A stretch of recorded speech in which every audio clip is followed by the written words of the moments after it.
Donc, bonjour à toutes et à tous, je m'appelle Géraldine Selesian, je suis directrice marketing et communication chez Daveo. Nous sommes bien évidemment ravis de vous accueillir pour ce 3e webinaire déjà d'Avril Agile, avec cette fois-ci Eco Chamonix, une vision produit pour changer le monde. Alors, je ne sais pas vous, mais moi, personnellement, ça attise particulièrement ma curiosité. Vous pourrez échanger, bien évidemment, à ce sujet avec Jean-Baptiste lors de la session questions-réponses en fin de webinaire. Merci à Jean-Baptiste Aubourg, Product Owner chez Daveo, pour cette idée un peu folle, il faut bien se le dire, qu'il va nous présenter d'ici 1 minute.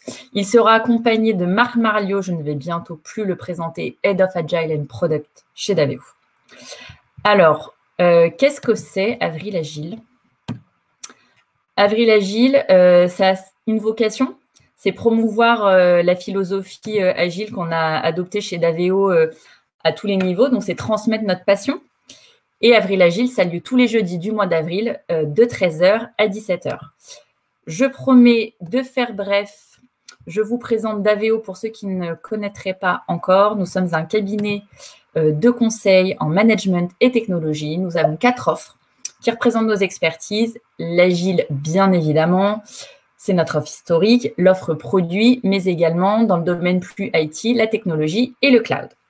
Nous avons 320 collaborateurs et 5 agences en France. Et je voulais vous dire un petit mot justement sur nos collaborateurs qui sont des contributeurs d'exception, notamment dans la rédaction de livres blancs. Nous vous proposerons en fin de webinaire celui sur l'agilité en remote. Et sans plus attendre, je vais inviter nos 2 speakers à nous rejoindre sur scène, Jean-Baptiste et Marc. Et en attendant, je vous mets cette petite slide sur les questions. N'hésitez pas, vous avez un onglet en haut à droite, juste à côté de chat. Donc, le chat, voilà, on peut le garder pour plein de choses et des choses un peu fun aussi, parce qu'on a vu qu'on avait des petits coquinous dans les autres webinaires parmi nos participants. Et la session questions, Marc et Jean-Baptiste y répondront voilà, en fin de webinaire. Excellent webinaire à tous. Mettez vos bonnets de ski, c'est parti. Merci Géraldine. Tu l'as dit, on ne me présente plus, alors on va quand même me présenter. Je suis Marc Marliot, je suis responsable Head of Product et Agile chez Daveo. Donc l'idée, c'est de porter nos offres et puis d'accompagner notre communauté à grandir sur les 2 sujets. Aujourd'hui, je suis gentil organisateur si on reste sur la thématique de la montagne. Donc je vais juste accompagner Jean-Baptiste pour qu'il descende les pistes tout chousse sans se péter une cheville. Mais c'est surtout lui qui va vous parler de sa vision un peu folle. Et puis, bien évidemment, je lui servirai d'interlocuteur pour les questions. Donc, n'hésitez pas, l'onglet questions, pour poser tout ce que vous voulez à Jean-Baptiste sur le sujet en question, une vision produit pour changer le monde. Jean-Baptiste, je te laisse la parole. Merci Marc, merci Géraldine. Alors, bonjour à tous.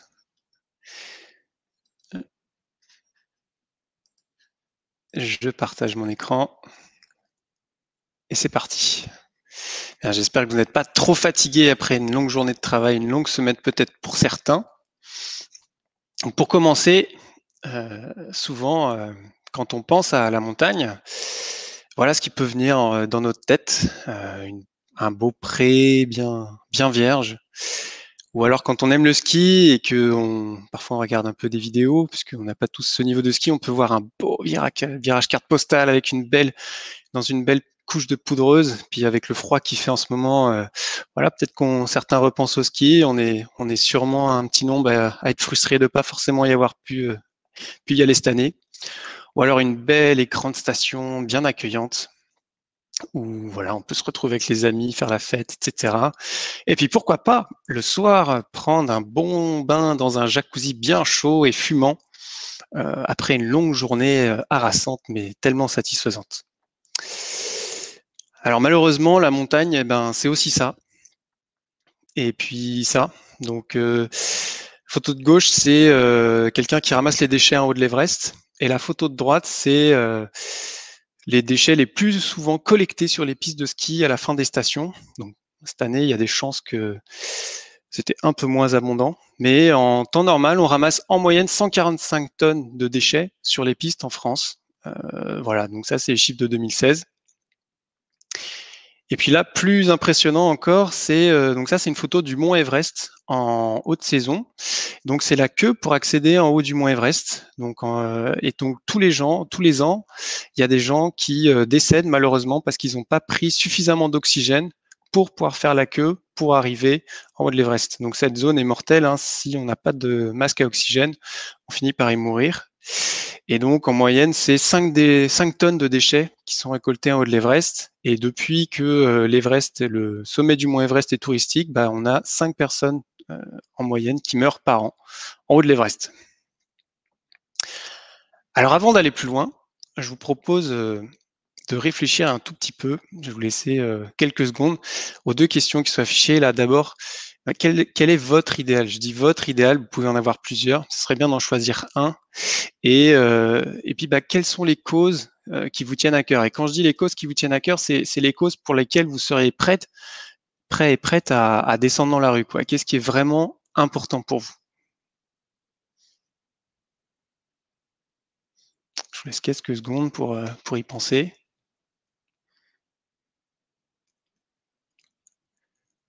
Et puis, maintenant que vous avez peut-être pensé à des choses, je vous propose de le garder en tête et dans un coin de votre tête et tout au long de la présentation, et puis peut-être d'y repenser quand on arrivera à la fin. Alors, qui suis-je? Donc, je m'appelle Jean-Baptiste Aubourg et je suis effectivement consultant et product owner chez Daveo, agiliste convaincu, notamment par les valeurs et tout ce que l'agile véhicule. Je suis sketchnoteur sans prétention. J'aime bien prendre mes notes sous forme visuelle. Ça rend les choses plus agréables, plus rigolotes. Et puis comme j'aimais pas trop écrire et que ça n'a pas trop changé avec le début de la vie professionnelle, j'ai trouvé que c'était un bon moyen.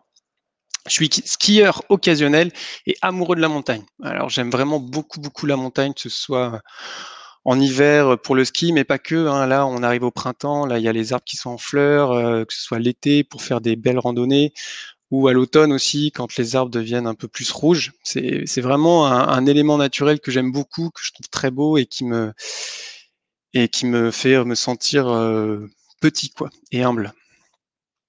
Et je suis donc très concerné par les enjeux du changement climatique et de la résilience du monde à venir. C'est vraiment quelque chose qui est important pour moi et donc on va voir dans la suite à quel point. Et puis aujourd'hui, je suis venu vous parler de Jimmy. Alors, qui est Jimmy? Donc, avant de vous parler de Jimmy, il faut que je vous parle du papa de Jimmy. Donc, le papa de Jimmy, c'est un grand gaillard qui est né dans les années 60 et qui, donc, dans les années 80, fait partie de la génération qui avait 20 ans et qui a démarré le monoski. Donc, pour ceux qui ne connaissent pas le monoski, qui sont rarement allés à la montagne, c'est une planche sur laquelle on chausse ses deux pieds. C'était une invention des années 80 et qui est hyper sympa sur les belles pentes en poudreuse. C'est assez génial. Et puis, il y a un côté rétro aussi qui revient à la mode. Donc, c'est assez chouette. Et puis, donc le papa de Jimmy, il a eu un accident de voiture en 89, 2 ans avant la naissance de Jimmy. Et en fait, il a failli perdre sa jambe, ça a été très grave. Il a eu beaucoup de chance qu'un médecin passe à côté du lieu de l'accident et fasse un garrot sur sa jambe, ce qui lui a permis de ne pas décéder. Et donc, après, suite à une longue rééducation, il a pu retrouver petit à petit l'usage de sa jambe. Et comme il avait commencé le monoski, malgré sa jambe abîmée, il a pu continuer à faire du ski. Et donc pour Jimmy, c'est des super souvenirs parce que le ski et les vacances à la montagne, c'était, en particulier l'hiver, c'était le moment où il avait son papa au top de sa forme, quoi. Alors d'où vient Jimmy? Alors Jimmy, quand on s'est rencontrés, il travaillait dans une grande station avec grande capacité d'accueil. Donc là, on voit sur la photo des grandes barres d'immeubles avec des tout petits appartements qui permettent de stocker beaucoup de gens, beaucoup de vacanciers, qui représentent un peu l'industrie du ski. Et puis on voit voilà, avec tous les à côté. Hein, donc ça, c'est en temps normal les autoroutes qui permettent d'accéder aux stations de montagne l'hiver. Donc avec voilà, il faut prendre son temps, être patient, mais comme voilà, maintenant les voitures se grossissent et deviennent de plus en plus spacieuses et confortables, ça rend le trajet de plus en plus agréable. Et puis même les plus fortunés peuvent accéder aux stations de ski avec l'hélicoptère. Et donc, j'ai récemment vu des articles qui, donc cette année, les personnes qui n'ont pas pu faire de ski, il y en a quand même certains qui, en prenant l'hélicoptère, ont pu se faire déposer sur les stations dans les pays sur lesquels c'est autorisé. Donc, ça s'appelle l'héliski. Et dans certaines stations cotées, on peut se faire déposer, donc pas très loin de l'hôtel, en hélicoptère. Et puis donc une fois qu'on est arrivé, qu'on a posé nos bagages, on peut commencer la journée de ski et puis donc parfois profiter des queues pour voilà, bien discuter parce que on peut avoir le temps de partager beaucoup de choses pendant ces moments. Et puis donc après une belle journée, on peut dans certains beaux hôtels se ressourcer dans une piscine chauffée en extérieur et prendre un bon repas dans un bon restaurant. Voilà, mais puis Jimmy, en fait, suite à une somme de petits éléments, sans forcément de lien entre eux, donc il a commencé à avoir une prise de conscience. Il a commencé un peu l'année dernière, on a eu des feux de forêt qui ont ravagé l'Australie, puis il y a aussi une partie de la Sibérie qui a brûlé. Il y a de plus en plus de sécheresse dans les pays qui sont plus chauds. Il avait déjà vu des photos d'ours polaires, mais voilà, ça a commencé à tout a eu un petit peu de lien. Plus récemment, il a vu que malheureusement, quand l'environnement et les animaux ont de moins en moins de place pour vivre, et donc on est de plus en plus en contact avec les animaux, et donc ils ont tendance malheureusement à nous redonner certaines de leurs maladies, et ça peut avoir des conséquences sur nos sociétés. Et puis après, toute la pollution qui est liée à toute notre activité qui a tendance à se retrouver dans les pays pauvres. Puis Jimmy, il a pensé à lui, à sa famille, donc c'est un jeune papa de 2 petits-enfants, et il s'est dit mais qu'il avait aussi envie que ses enfants ils puissent continuer de vivre sur une belle terre, et qu'en particulier ils puissent profiter de la montagne, mais pas seulement profiter, découvrir la montagne, vibrer par sa beauté, par tout ce qu'elle est, qu'ils puissent marcher et conserver finalement quelque chose de beau, un lieu où vivre de beau. Et donc, il a commencé à se documenter, à chercher, à se dire, mais pour déjà comprendre le problème. Et donc, pour résumer, en fait, il a découvert que toute la société humaine aujourd'hui, pour fonctionner, donc elle a besoin d'énergie. Pour obtenir de l'énergie, qu'est-ce qu'on fait ? On brûle du combustible, et la majorité du combustible, c'est des combustibles fossiles. Et donc, quand on brûle ces combustibles, ça émet des gaz à effet de serre, et donc qui contribue au réchauffement global de la planète, et qui a toutes les conséquences qu'on a vues juste avant. Donc ça a été une forte prise de conscience, et pour Jimmy, il s'est dit mais qu'est-ce que je peux faire ?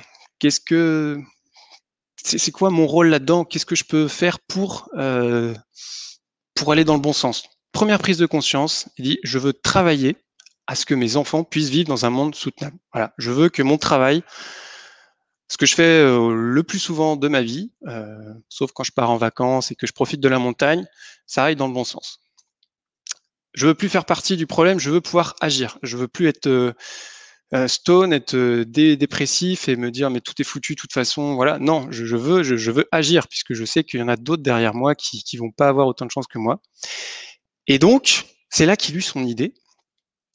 Il a pensé à tout ce qu'il faisait, il s'est dit moi, ce que je sais faire, c'est la station de ski, c'est vraiment ça mon activité, mais est-ce qu'il y a un moyen finalement de faire mon activité et ce que je fais au quotidien, mais de manière éco-responsable, écologique, durable ? Et c'est là qu'il a eu son idée de créer Éco-Chamonix, la première station de ski et de montagne 100% écologique, éco-responsable, et qui contribue à la neutralité carbone. Alors, que fait Jimmy aujourd'hui ? Alors, Jimmy est product owner et agiliste convaincu. Il est sketchnoteur sans prétention, skieur occasionnel et amoureux de la montagne. Il est aussi très concerné par les enjeux du changement climatique et de la résilience du monde à venir. Et il est product owner d'Éco-Chamonix, donc la première station de ski 100% éco-responsable, écologique, et qui contribue à la neutralité carbone. Et donc, c'est ça qu'on va regarder un peu ensemble. Alors, Jimmy, quand il a eu son idée, en bon product owner, il s'est dit, il avait son intuition, il savait qu'il y avait quelque chose à creuser, mais il s'est dit, non, il faut quand même que je définisse plus clairement ma vision, que j'aille, que je challenge un peu l'idée et que je passe de l'idée à la vision. Et donc pour ça, il a utilisé un outil qui est assez intéressant, qu'on va utiliser ensemble aujourd'hui, c'est le Lean Canvas. Et donc ça aide à définir la vision du produit, en remplissant simplement un ensemble de cases. Donc pour commencer, Jimmy il s'est dit, mais bon, c'est quoi le problème principal de la montagne? C'est quoi qui, en montagne, quand on fait du tourisme ou tout ce qu'on fait en activité en montagne, contribue au problème? Donc il a fait des recherches, il s'est documenté, et au fil de ses recherches, il a trouvé plusieurs choses intéressantes. Première chose intéressante, il a constaté que donc dans l'activité plus spécifiquement du ski, 57% des émissions de gaz à effet de serre étaient liées au transport. Donc le transport, c'est tout ce qui se passe avant qu'on arrive à la montagne. Première prise de conscience importante, ah oui, donc c'est pas quand on y est, c'est quand on y va déjà. Et donc si on regarde même dans le détail, c'est les visiteurs étrangers qui représentent la majorité en plus de ces émissions lors des transports. Deuxième prise de conscience, 27% liés au logement. Donc le logement, c'est donc le tertiaire et le résidentiel. Donc c'est les chalets, les appartements, mais c'est aussi les restaurants, les centres commerciaux, les magasins, etc., etc. Ensuite, 10%, c'est les routes, le parking et le fret. Donc le fret, c'est pour tout ce qui est nécessaire à la vie de la station. Il faut bien que la station soit alimentée. Quand il y a 3000 personnes qui arrivent, il faut bien les nourrir. Et puis, il y a tout le matériel à entretenir, etc.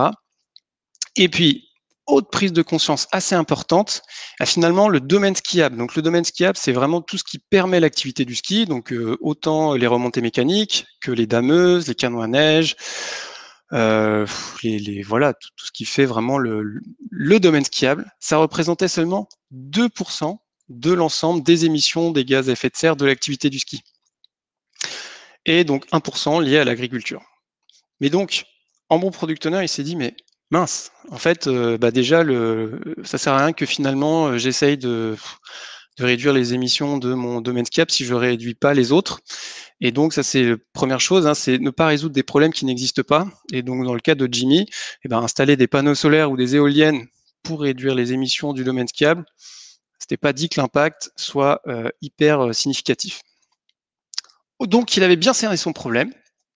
Et une fois qu'il avait bien cerné son problème, il s'est dit, bon, est-ce que finalement, j'ai quand même des personnes qui seraient potentiellement intéressées pour vivre quelque chose de différent, une expérience différente à la montagne? Est-ce que si je résous ces problèmes, ça va plaire à des gens?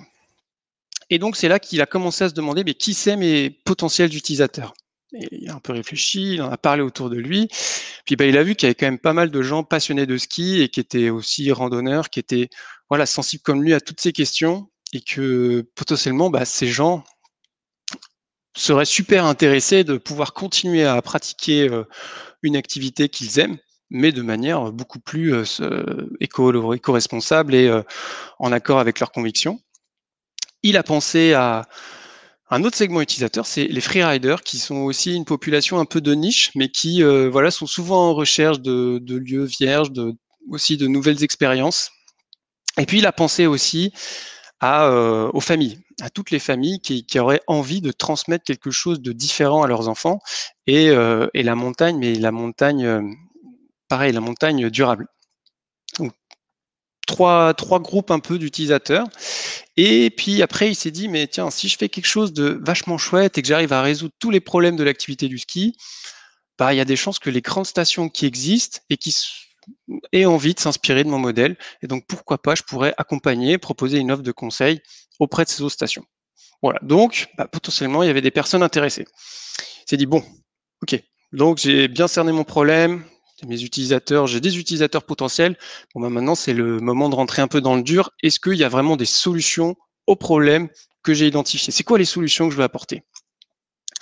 Donc, en continuant de faire des recherches, Jimmy, il a vu que finalement, en France, le moyen de transport qui émet le moins de CO2 au kilomètre par passager et qui permet quand même d'aller assez loin et assez vite, c'est le train. Parce que le train, il est alimenté par l'électricité, et l'électricité en France est très décarbonée grâce au mix énergétique de la France. Et donc, il a imaginé, pour encourager les gens à vraiment venir en train, un système de bonus-malus sur le forfait en fonction du moyen de transport utilisé. Et puis, décision forte, il a dit, décréter qu'il n'y aurait pas d'infrastructure routière utilisable pour les personnes. Il y en aurait seulement pour les secours et qu'elle soit vraiment le plus restreinte possible. Le deuxième poste d'émission, il avait vu que c'était vraiment lié au logement et au tertiaire. Donc, il s'est dit, bah voilà, il faut vraiment que je réduise ces émissions. Et donc, dans l'idée de proposer des logements vraiment basse consommation, voire très basse consommation, il a imaginé des logements qui pourraient répondre aux besoins. Donc voilà, avec notamment la proposition de dormir dans un igloo qu'on arriverait, soit qui serait construit, soit si on est motivé pour le construire en étant accompagné de personnes qui s'y connaissent, ou dans des maisons beaucoup plus petites et qui consomment beaucoup moins. Et puis enfin, les infrastructures, donc décision forte aussi là en lien avec ses convictions. Il a décrété, ben voilà, moi je crois que les moyens de transport, les remontées mécaniques véhiculent encore un certain message de consommation et j'ai vraiment envie de proposer une expérience différente, que les gens s'interrogent. Et quand je fais du ski de rando et que je monte pendant 3h30 en haut d'une montagne et que après quand je fais la descente, il y a vraiment quelque chose de différent. Et donc, c'est ça que j'ai envie de proposer aux gens. Et donc, je décrète que le domaine skiable sera uniquement rando. Donc, avant cette année, on aurait pu se dire que c'est complètement fou comme idée, mais finalement, là, cette année, on sait que les stations de ski, le peu de temps où elles ont pu ouvrir, elles ont ouvert uniquement en mode randonnée. Et puis, dernière chose, il avait vraiment identifié que les familles seraient aussi intéressées pour venir. Et donc, voilà, dans sa réflexion, que ce soit pas trop non plus frugal, mais que ce soit reste adapté aux familles. Et voilà, parce qu'il sait qu'en montagne avec des enfants, il faut quand même se couvrir, se découvrir, tout le matériel, etc., etc. Ça fait beaucoup d'organisation à prévoir. Et donc, pour simplifier la vie, que ça reste vraiment un temps de vacances. Ok, donc on a problème, les utilisateurs, une bonne idée de solution. Maintenant, comment est-ce qu'on lance le produit? Donc, comment est-ce qu'on va diffuser le produit? Donc là, il a commencé à réfléchir à ses canaux de diffusion. Une première idée qui lui est venue, il avait identifié que les freeriders étaient intéressés et certains freeriders sont assez connus et sont reconnus comme des influenceurs dans le domaine du ski. Et il s'est dit, voilà, si j'en invite certains qui ont déjà des convictions et qui ensuite communiquent sur les réseaux sociaux sur l'expérience qu'ils vivent, ça peut vraiment diffuser assez largement ce qui se passe à Éco-Chamonix. Il a aussi pensé à des journaux spécialisés, donc la revue Montagne, et puis d'autres journaux vraiment pour parler de son produit. Et puis, voilà, il a aussi envisagé, bien sûr, la création d'un site web pour à la fois parler d'Éco-Chamonix, mais aussi gérer la réservation, etc., etc. Mais toujours dans une dynamique et puis question un peu de cohérence. Voilà, le site web, fallait aussi qu'il soit vraiment éco-conçu et donc qu'il soit à la fois qu'on ait uniquement les fonctionnalités les plus importantes et les plus indispensables et que ce qui est indispensable à concevoir soit conçu le plus frugalement possible. Ok, donc là, on commence à avoir une bonne idée. Le problème, les utilisateurs, mes solutions, comment je vais distribuer. Bon, maintenant, c'est quoi le modèle économique? Là, ça va quand même coûter, c'est la création d'une station de ski, donc il y a un investissement initial qui est pas négligeable, il faut trouver un terrain, acheter le terrain, il y a quand même de l'aménagement sur place, il faut construire quand même les logements de base, il y a tout un tas de matériel à acheter, etc., etc. Voilà, il a listé toutes les structures de coûts que ça allait pouvoir, et les estimer ce que ça allait pouvoir générer. Et puis d'un autre côté, il a essayé d'estimer et de voir où est-ce que allaient être ses sources de revenus. Et donc là, pareil, il a listé, donc il s'est dit, voilà, les gens ils vont venir, ils vont louer un logement, louer leur matériel. J'ai envie de proposer une formation, quelque chose de guide et une formation sur les enjeux vraiment de la montagne durable. Donc voilà, aussi des prestations, là, cette fois-ci, pour vivre aussi une expérience un peu différente, mais vraiment pour découvrir et être accompagné, puisque c'est nouveau. Proposer aussi des vacances, des packages pour les familles, un accompagnement pour les familles.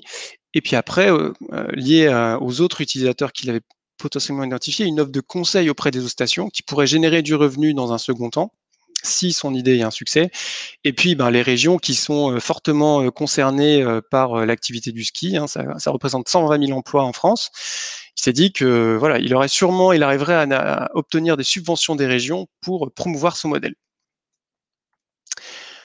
Donc, structure de coûts, structure de revenus, le problème. Voilà. Et maintenant, il s'est dit, bon, mais c'est quoi notre avantage déloyal? Qu'est-ce qui fait que on se démarque et c'est quoi notre proposition de valeur unique? Alors déjà, tout simplement, il s'est dit, mais moi, je suis vraiment passionné et c'est vraiment quelque chose qui me tient hyper à cœur et donc rien ne pourra me démotiver. Et puis, il s'est entouré aussi. Du coup, il a trouvé une équipe vraiment de passionnés comme lui pour aller au bout de son projet, pour que voilà. Et il sait que du coup, en cas de coup d'heure, il peut vraiment s'appuyer les uns sur les autres.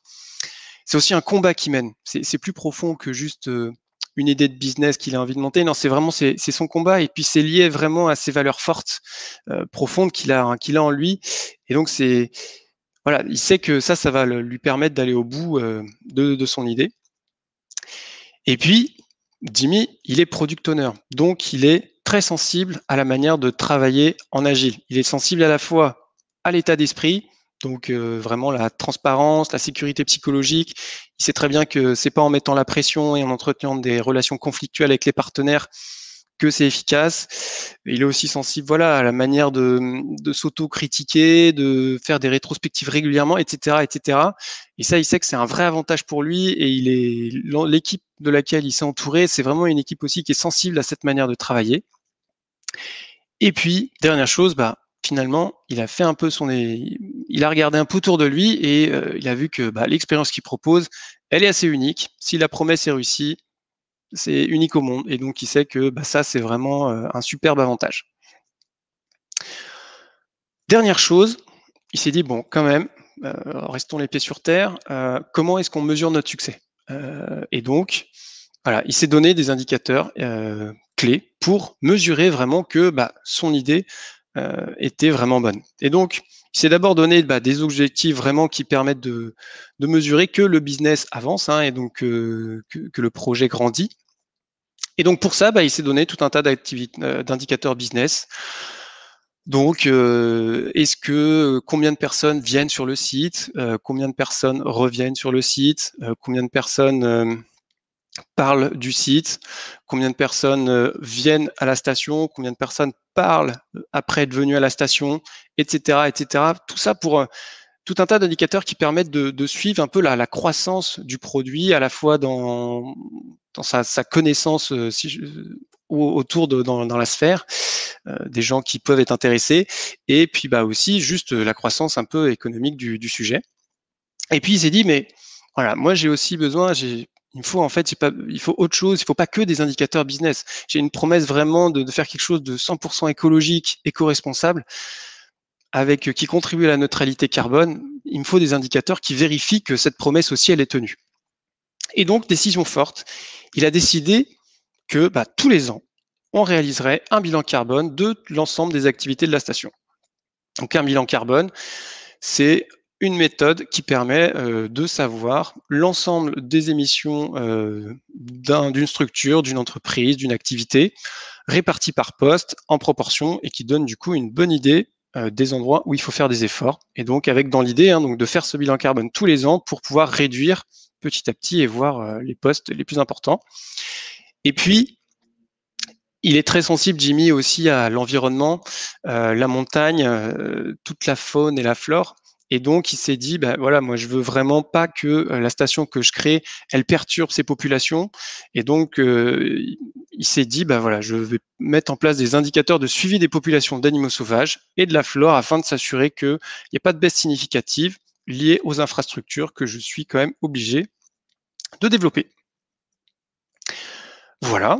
Donc, commencer à avoir une bonne idée de sa vision et s'est dit, bon, ça y est, c'est un peu plus clair, mais est-ce que finalement j'ai un marché? Et puis maintenant, un peu le moment de définir, voir quelle est la taille du marché. Donc là, fait son étude de marché.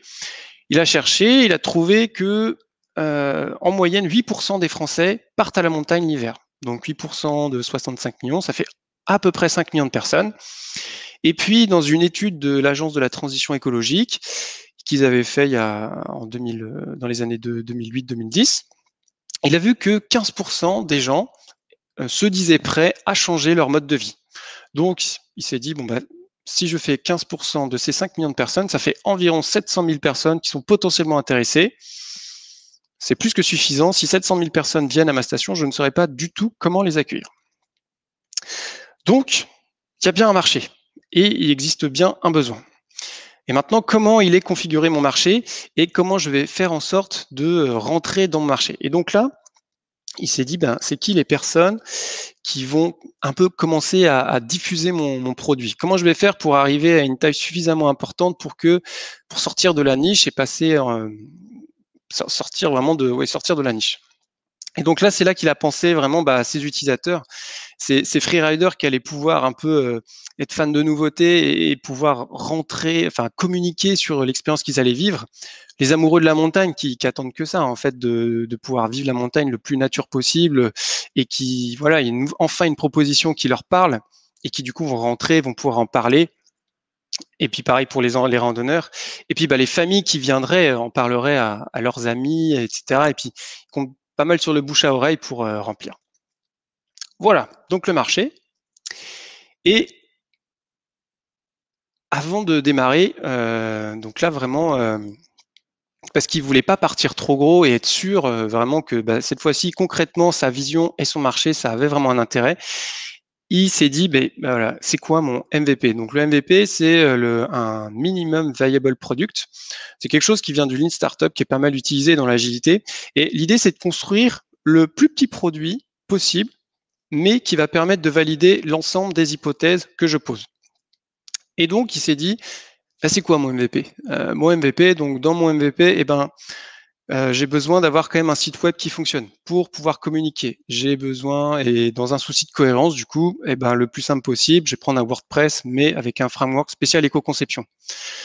Ensuite, allez, je me donne comme objectif d'avoir une capacité d'accueil de 20 personnes la première année, dont 3 familles. Il faut quand même que je vérifie que c'est adapté aux familles et que les autres personnes, les randonneurs solitaires peuvent venir. Voilà, 20 personnes. Ensuite, pour vérifier que la démarche que je propose fonctionne, il faut que j'ai au moins un itinéraire balisé pour la rando pour les débutants, mais aussi un pour les plus expérimentés, voilà, pour que tout le monde s'y retrouve, mais pas plus, 2 itinéraires, donc un difficile, un débutant découverte. Ensuite, la nourriture, faut que j'ai quand même la nourriture pour la saison, et donc je vais proposer une nourriture uniquement locale et voir si ça marche. Et puis, dans la proposition, il y avait sensibiliser les gens, faire découvrir la montagne de manière frugale. Et donc, je veux qu'il y ait au moins un atelier qui soit prêt pour découvrir la montagne différemment. Et puis, voilà, soyons pragmatiques, pour monter le matériel, etc., on va quand même avoir besoin de moyens de transport.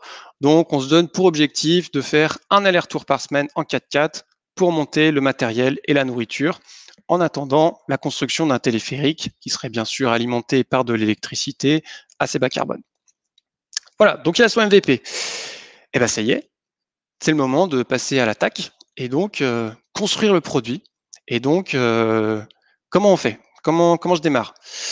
Donc, c'est quoi mon planning? Il s'est dit, je vais avoir besoin quand même de un petit peu planifier.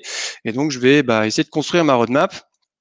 Et donc, en bon product owner, l'agilité et puis tout ce qui est un peu connexe à la sphère de l'agile, le Lean Startup, tout ça, il propose pas mal d'outils qui permettent de construire des roadmaps performantes. Et il s'est dit, allez, je vais essayer de construire mon story map pour construire ensuite ma roadmap. Et donc, qu'est-ce que ça a donné le story map d'EcoChamonix? Donc, le story map, c'est un outil qui permet de représenter les parcours utilisateurs. Et donc, il s'est dit, voilà, c'est quoi mes différents utilisateurs? Donc, j'ai mes vacanciers, j'ai mes freeriders, et puis, j'ai quand même mes employés qui vont permettre à ma station de fonctionner.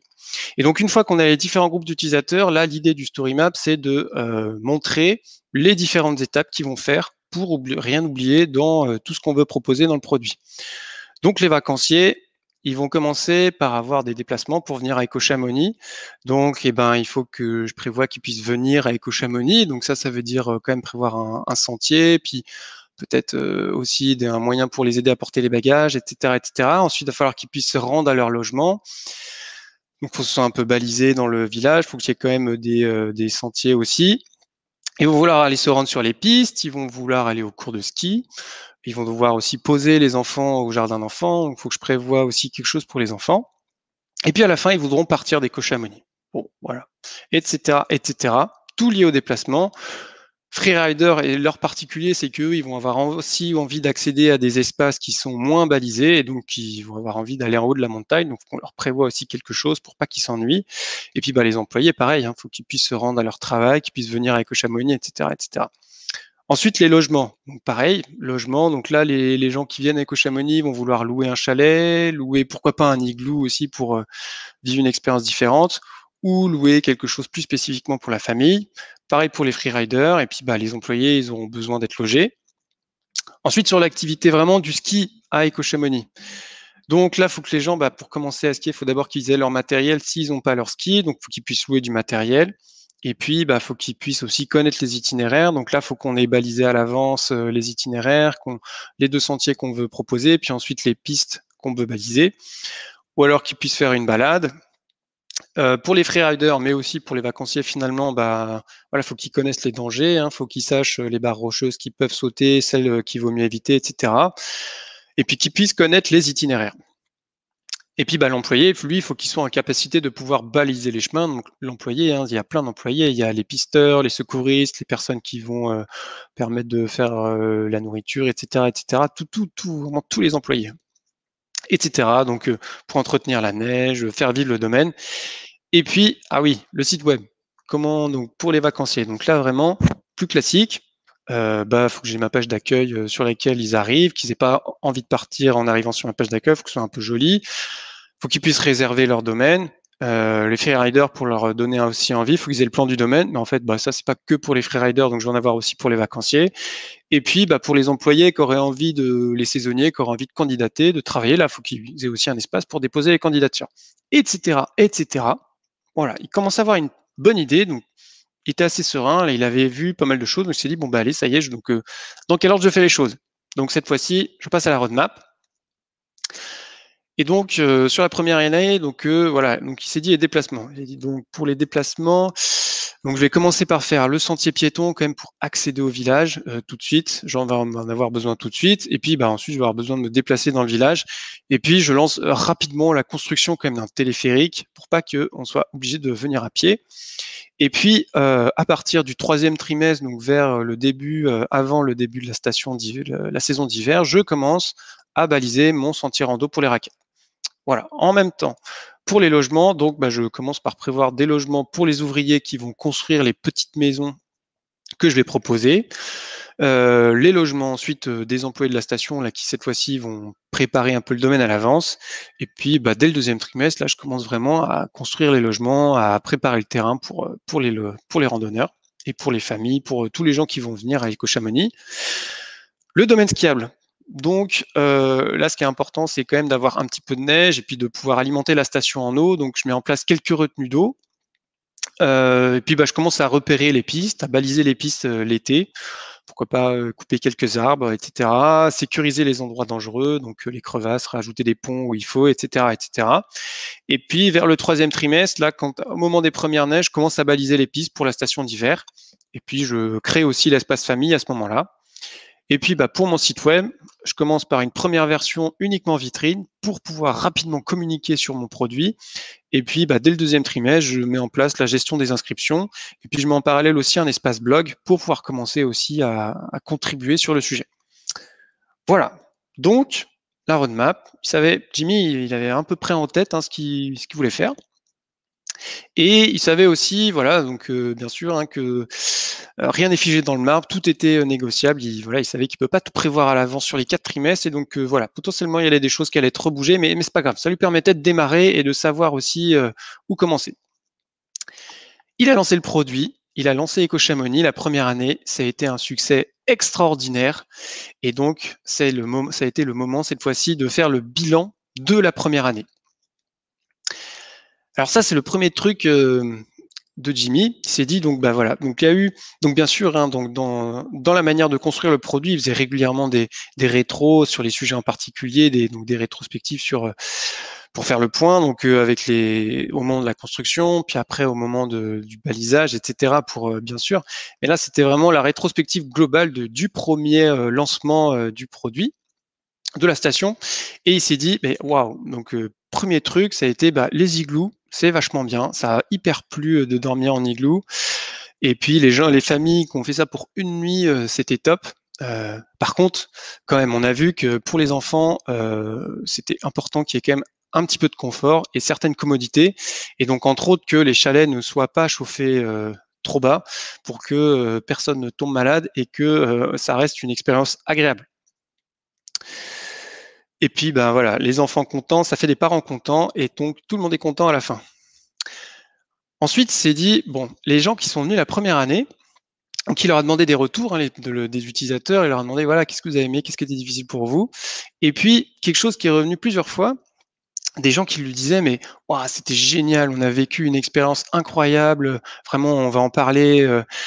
Mais par contre, voilà, venir en train, puis ensuite poser nos affaires, prendre le téléphérique, puis ensuite terminer à pied, c'était quand même vachement pas simple. Et donc, ce serait vraiment pratique quand même si vous mettiez en place un accès pour les voitures, mais pas grand-chose. La voiture, on la vient, on prend une voiture pour venir, puis après on la prend plus du séjour. Et là, pour Jimmy, il savait que le transport, et en particulier en voiture, c'était donc 57% des émissions, c'était pas possible. Et donc là, vraiment, il a dit non. En revanche, ce qui est tout à fait possible, c'est de continuer de faciliter l'accès pour le sentier. Et puis, on a vu que le téléphérique était rapidement saturé pour les montées-descentes. Et donc, mettre en place un train qui, lui, ou plutôt un funiculaire, qui serait alimenté, encore une fois, avec de l'électricité. Ça, c'était des choses possibles. Mais donc, pas se faire dicter les évolutions du produit par l'utilisateur, même s'il en a très envie, si c'est en désaccord avec la vision et avec ce qu'on propose.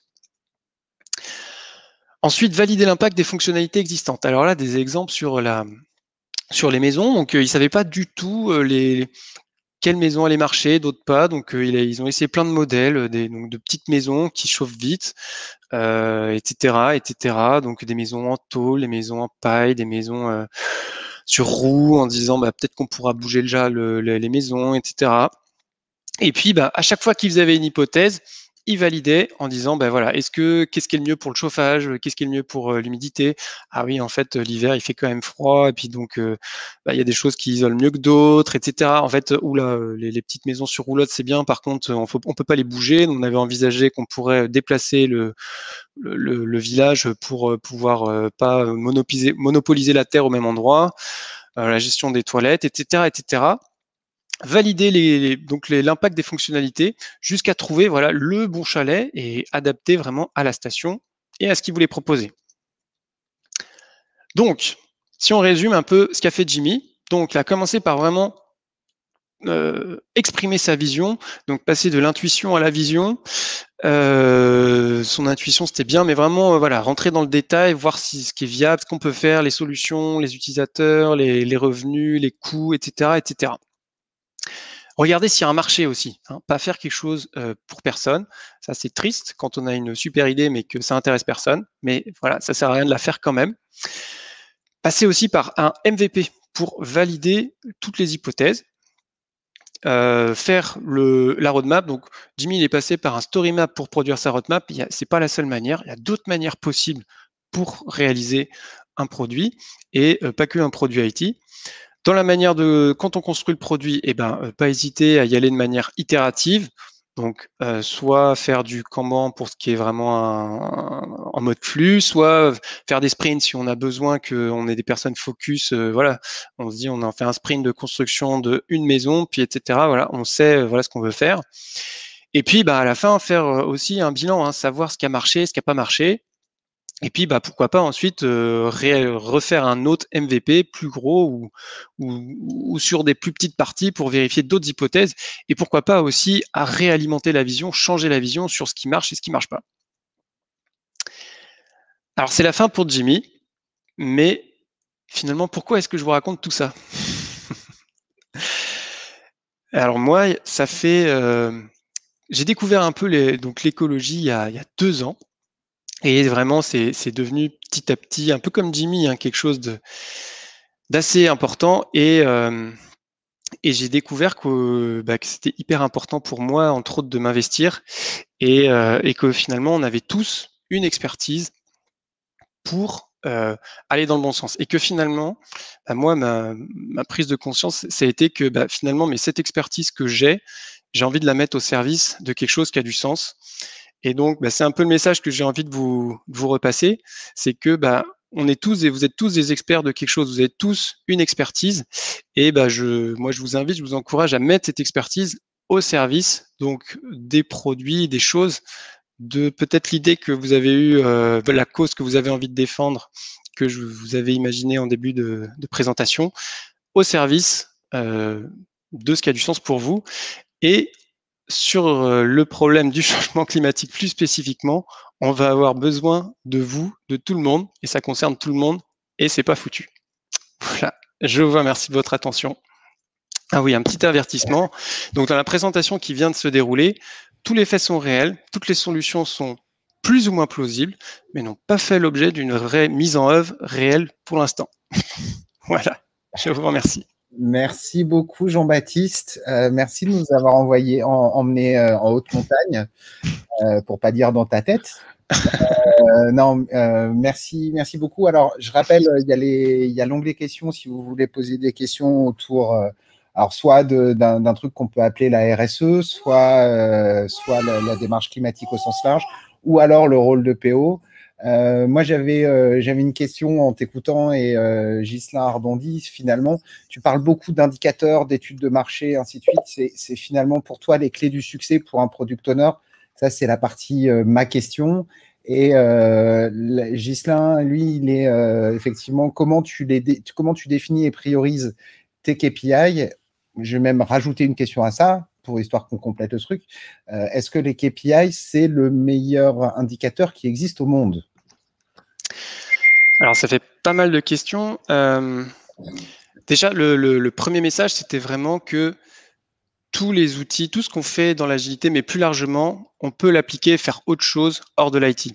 Ensuite, en tant que product owner, alors je réponds à la question des KPI et je pense que là, on est assez en phase. Moi, je préfère plutôt les OKR qui permettent de donner vraiment un objectif et de vérifier qu'on va atteindre l'objectif. Et après, sur la priorisation des KPI, j'ai pas énormément d'expérience là-dessus, malheureusement. Mais si je devais répondre, là, je dirais que ce serait par rapport à la vision, ce qui a le plus de sens par rapport à la vision. Ouais, voilà, je vais compléter. Ouais, je vais compléter sur les KPI. Moi, j'y suis assez allergique pour une raison assez simple. Les KPI, ça se truc autant que possible. Une fois qu'on a compris le système de remplissage, on va pouvoir jouer. Et moi, j'ai des exemples dans toute ma carrière. Mais au-delà de ça, ce qui est intéressant, c'est d'avoir un indicateur et de regarder la tendance et pas la valeur absolue. Ça, c'est un premier sujet. Et le deuxième sujet, c'est d'éviter les tableaux de bord à 60 KPI et avoir quelque chose qui potentiellement est un peu faux, mais qui te donne vraiment la tendance. Est-ce que tu es dans une tendance d'augmentation vis-à-vis de l'atteinte de ton objectif ou alors au contraire de réduction? Et là, il y a sans doute un souci. Donc, je pense qu'on est assez alignés. Moi, le sujet que je pose là-dessus, c'est clairement comment on réduit les KPI et comment on évite qu'elles soient, entre guillemets, truquées.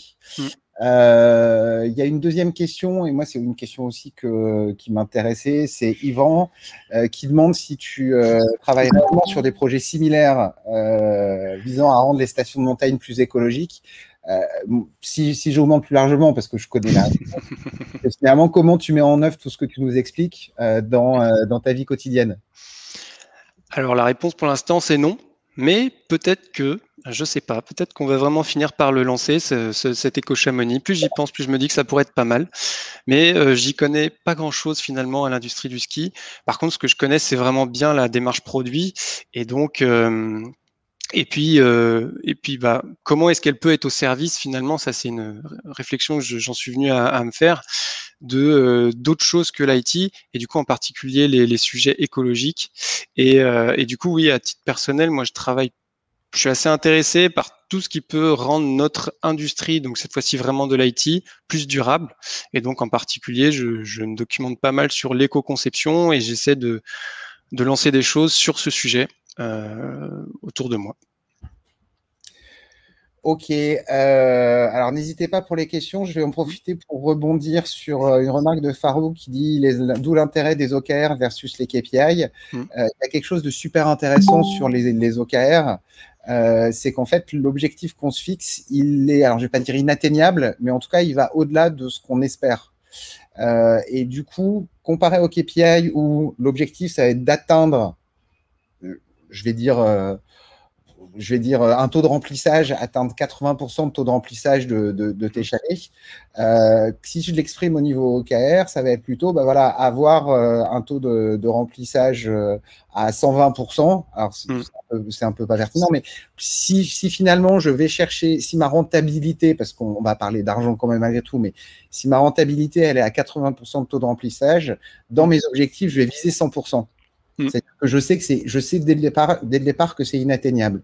Mais en me fixant cet objectif quasi inatteignable, je vais pouvoir libérer toute l'énergie de mon équipe ou la mienne pour chercher à aller alors, si je reparaphrase Sina Arena, pour aller plus haut, haut. Donc voilà, l'objectif qui résulte, c'est une vraie valeur ajoutée par rapport aux KPIs. Et clairement, on va être sur des key results qui vont être minimales, agrégés si nécessaire, mais surtout qui vont être simples à produire.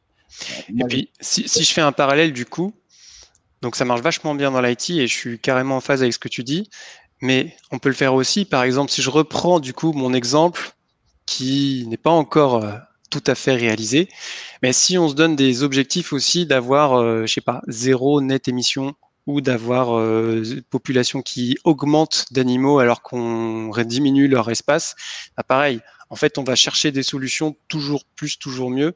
Et donc, c'est vraiment quelque chose qui met en mouvement et qui est aussi, s'applique vraiment partout. C'est vraiment dans la... Moi, j'aime bien l'état d'esprit aussi que ça met en avant, quoi. Ok,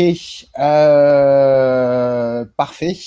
Eh ben, il n'y a plus de questions, mais tu nous as emmené là où encore une fois, dans les sentiers de haute montagne.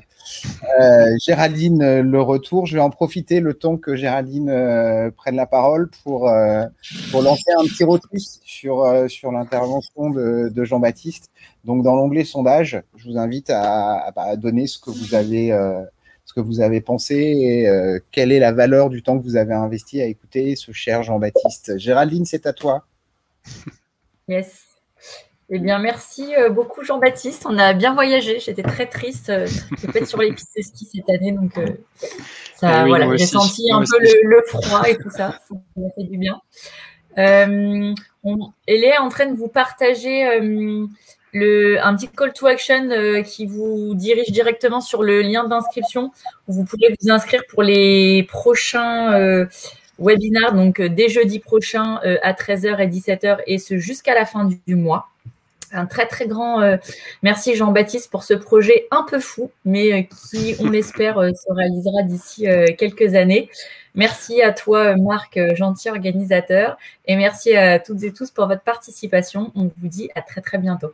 Au revoir. Merci beaucoup, à jeudi prochain. Merci. Ciao.